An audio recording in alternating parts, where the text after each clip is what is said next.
she's my great Aunt Samantha. But who's counting? She's the pretty lady on the cover of your programs, in case you were wondering.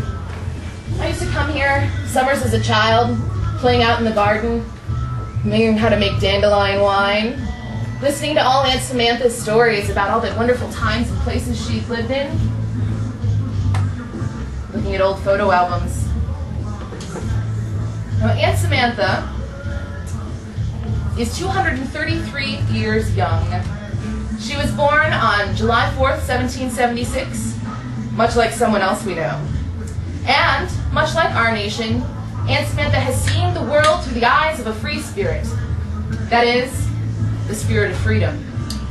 Now, the spirit of freedom has gotten Aunt Samantha into a few binds over the years. But it is her big heart and noble will that has seen her through. Now, Aunt Samantha, like most cool aunties, is an incredible pack rat. And she's got all of her knickknacks and her tchotchkes, but what she likes to collect most are feminine expressions of art, beauty, and sensuality in the face of the ugliness of war. Niche items, to be sure, but what they make up is a curious curio of how women in our country see how our nation goes to war. Unfortunately, like most legendary pack rats, Aunt Samantha is woefully unorganized, so linear time might be something we have to check at the door this evening. But let's see if I can at least start us off at the beginning. Now, Aunt Samantha early on was in an abusive relationship. He made all her choices for her, right or wrong, and didn't really have her best interest at heart. Now, Aunt Samantha is a pretty opinionated lady, so when she finally decided to declare her independence, it was not a pretty affair. When the dust had settled and the break was made, she decided to take stock of what she really wanted for herself and her progeny. What she came up with was a list of 10 things that she would never settle over or budge on again. These 10 little things, she thought, were the very least that any cognitive, sentient, evolved creature could ask or rationally hope for from their society. Why don't we dust off a few of Aunt Samantha's artifacts and see what that list has to say.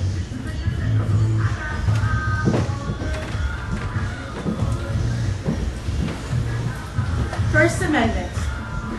Congress shall make no law respecting an establishment of religion or prohibiting the free exercise thereof, or abridging the freedom of speech, or the press, or the right of the people to peacefully assemble and to petition the government of redress and grievances. Second Amendment. A well-regulated militia, being necessary to the security of a free state, the right of the people to keep and bear arms shall not be infringed. Third Amendment. No soldier shall in time of peace be quartered in anyone's house without the consent of the owner, nor in time of war, but in a manner to be prescribed by law. The Fourth Amendment. The right of the people to be secure in their persons, houses, papers, and effects against unreasonable searches and seizures shall not be violated, and no warrants shall issue but upon probable cause, supported by oath or affirmation, and particularly describing the place to be searched and the persons or things to be seized.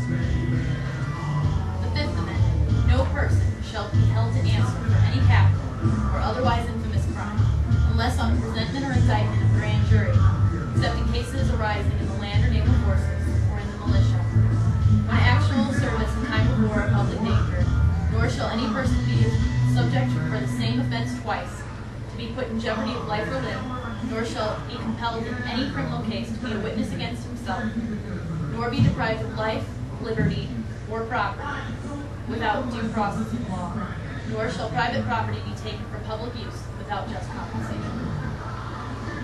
The Sixth Amendment. In all criminal prosecutions, the accused shall enjoy the right to a speedy and public trial by an impartial jury of the state and district wherein the crime shall have been committed, which district shall have been previously ascertained by law, and to be informed of the nature and cause of the accusation, to be confronted with the witnesses against him, to have compulsory process for obtaining witnesses in his favor, and to have the assistance of counsel for his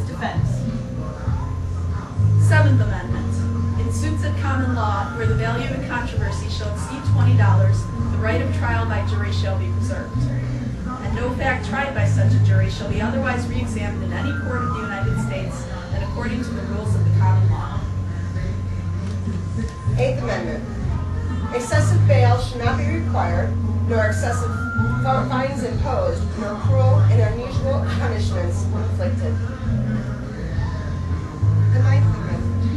The enumeration of the Constitution, certain rights, shall not be construed to deny or disparage others obtained by the people. The 10th Amendment. The powers not delegated to the United States by the Constitution, nor prohibited by it to the states, are reserved to the states respectively or to the people.